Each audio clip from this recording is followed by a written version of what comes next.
Thanks. I'm Helen. I'm a haematology registrar at King's, and I'm going to do a lightning learning on kind of the emergency management of a patient that's just been diagnosed with leukemia. Um, so, just in case you're wondering why a haematology registrar is giving this talk, I did pediatric SHO training, and then I've gone into haematology registrar training with the aim to be a pediatric haematology consultant at the end of it. So that's the kind of training route for that. So I have got some pediatric background. And now with my haematology background, hopefully I can just cover the basics of how to manage a patient when they're first diagnosed with leukemia. So looking at the curriculum, there wasn't something that specifically mentioned leukemia, but what I could see was this, which says recognises case histories which suggest serious or unusual pathology in children and initiates management. So I think that kind of is pointing towards recognising potential oncological diagnoses and managing them appropriately initially. So just thinking about the kind of patient that you might be presented with, like maybe as a pediatric registrar when you're in a DGH, they might present with kind of vague symptoms. So I think the most common kind of story that you hear is just kind of like a vague history of feeling a bit more tired. Mum or dad might have noticed that they're a bit pale. Maybe they've had some infections. One that I heard a lot was that mum had noticed they'd just kind of given up football or given up dancing, and that's why they brought them to the GP. GP did a full blood count, and that's how they ended up here. They may or may not have weight loss with leukemia. It's an acute condition, so it happens quite quickly. So sometimes they haven't had a lot of weight loss that's noticeable. They might have like symptoms of low platelets, like bruising or bleeding, and then in really severe cases, they might have like neurological symptoms or symptoms of being seriously unwell. They may present in a seriously unwell state and need acute management to stabilize them. And the good thing about leukemia is that usually once it's progressed and it's in the blood, it's quite easy to diagnose with just simple blood tests that we can all do in any hospital in the UK. So a full blood count and a blood film that the haematology lab can do. And then this is confirmed with immunophenotyping, which is a special test that the oncology centre would ask you to send to them. And it's just an EDTA top, so a purple top bottle. Usually they need about 1 ml. And that can kind of confirm the diagnosis in like 24 to 48 hours. So thinking about a patient that you might have in your DGH who has just presented and you've had a phone call from the lab, you sent a full blood count and the lab's phoned you and said, okay, we can see some blasts on the blood film. It's been reported as query acute leukemia. So when you are faced with that, you might also find that the patient has the following kind of problems that you need to address. And I've kind of tried to separate these into 3 areas. So I'll go over them in the next slides.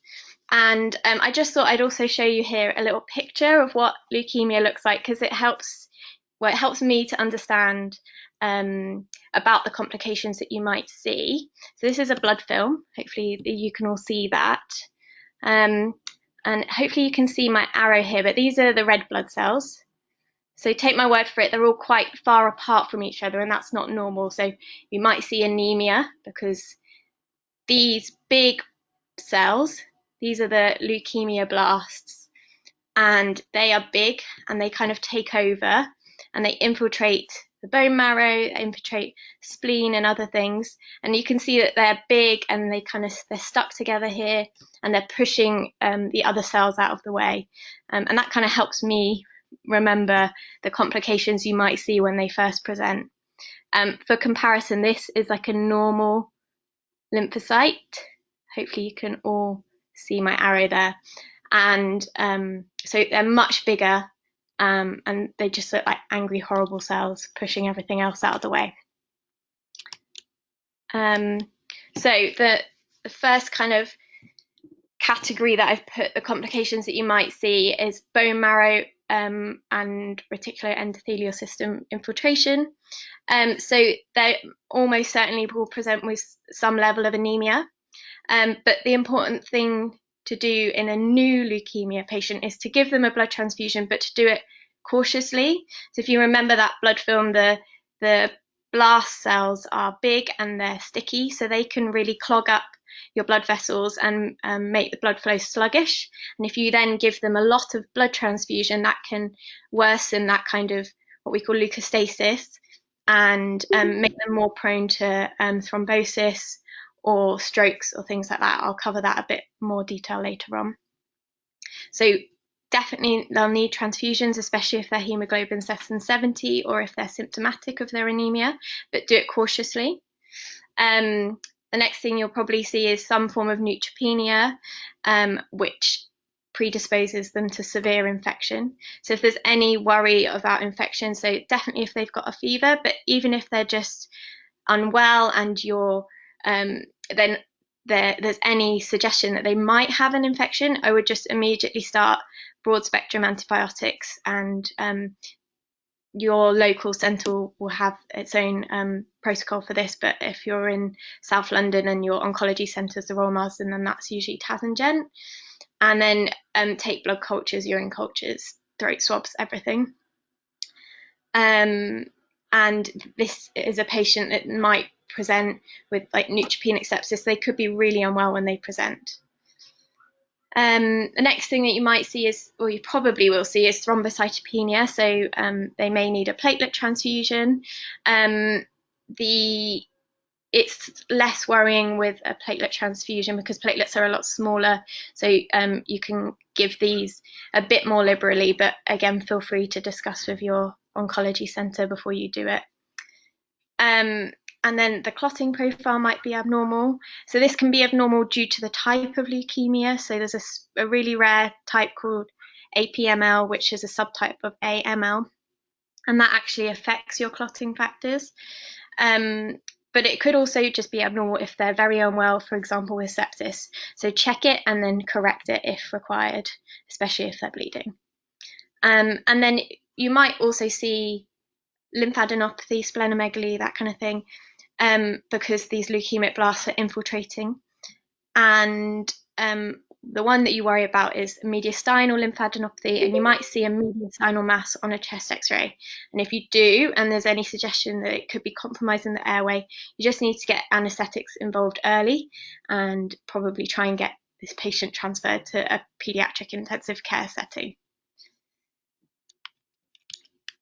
So the next kind of category of complications is something called Tumorlysis Syndrome. So this is when the leukemic blast cells die and they release toxins. It's not completely specific to leukemia. You see it in other tumours, but it's definitely more common in leukemia.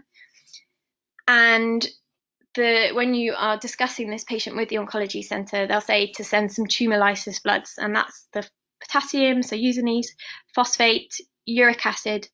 Your calcium can go down when your phosphate goes up, and looking at the renal function. And these are all toxins that can be released by the dying tumour cells. It's usually something that happens when you start treatment, but it can happen if you have a very high count leukemia. So some leukemias present with only a blast count of like 10 or 20, but some might have up to 100, 150, 200. And in that case, they're much more likely to spontaneously be breaking down these blasts and releasing all these products. So the oncology centre will advise you to start allopurinol, or if they've got a very high white cell count, respiricase. Just to remember that respiricase can cause hemolysis in G6PD patients. So if ideally you would have a G6PD negative status before starting that, but if they're very unwell, the oncology centre might just ask you to start it. Start hyperhydration. So there's really clear guidance of exactly how much, what rate to run the fluids at, and that's in the shared care guidelines that you can find online, and also they should be in every DGH in London, and they tell you what rate to run your fluids at, dependent on the white cell count and dependent on other things.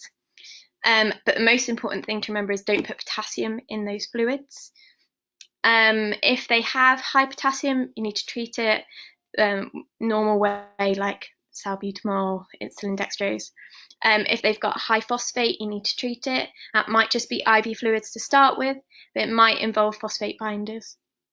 And worst case scenario, tumorlysis, because of all these waste products, can cause damage to the kidneys, and there's some patients that do end up needing dialysis. Obviously, that would be in a paediatric intensive care setting.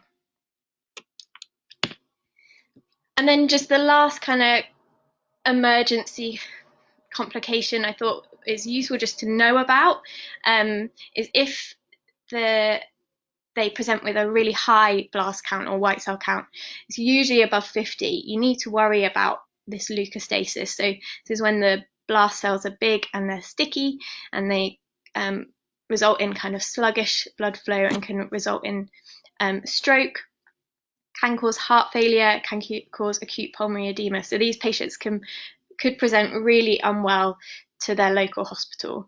And this is something that obviously needs urgent treatment, usually with chemotherapy, and it sometimes needs leukapheresis when we take the blast cells out of the blood. Obviously, that needs to be done at a specialist centre, and actually at a PICU in a specialist centre. So if you see a patient who's got a very high white cell count, get on the phone to your oncology centre, but also get on the phone to your retrieval team, because this is a patient that needs urgent treatment, and it needs to be done at a specialist centre.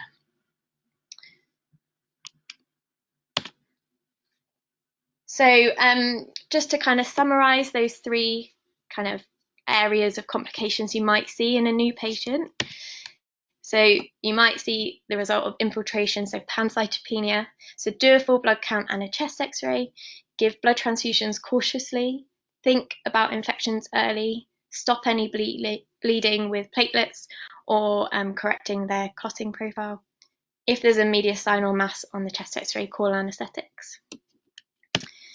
Tumorlysis, think about it, do the appropriate bloods, start IV fluids without potassium and start allopurinol. And then leukostasis, or the very high white cell count, is really important to get PICU and your oncology team involved early, and so that they can be transferred to the appropriate centre and start management straight away. That is the only time I've seen an oncology consultant go in the middle of the night with a child with a white cell count of 100 that went to PICU. That is a definite emergency. And then my last thing was just that it's really important that you inform parents and the child of your suspected diagnosis early. So it can be a really difficult thing when you're trying to manage the patient in an emergency setting and they're unwell. Also then have the talk that this could be leukemia, but it's really important to do it, and parents would definitely appreciate being told sooner rather than later. And you don't need to tell them all about the possible treatment options or what the prognosis is, because even the oncology centre don't know that yet. They need to do further tests. They need to do genetic tests on the blast cells. So all that they need to know is that this is probably leukemia. We need to make sure that your child is stable and well enough to go to the specialist centre, and they'll start treatment there as soon as they can. And one thing I think that you can say is that leukemias usually have a good response to chemotherapy treatment in children. So it's a treatable serious condition. So that's about it. I don't know if anybody has any questions that they wanted to shout out. So I have had one, I think. Just had a question about what bloods need to be done before you do a blood transfusion, or before you give a blood transfusion. So ideally you would try and get all the virology bloods done and G6PD screen done before you do a blood transfusion. So if you can, take a lot of blood when you're putting in that first cannula, and then you can save it, and then if it is leukemia, you've got all the blood there that you can do like your like virology tests on.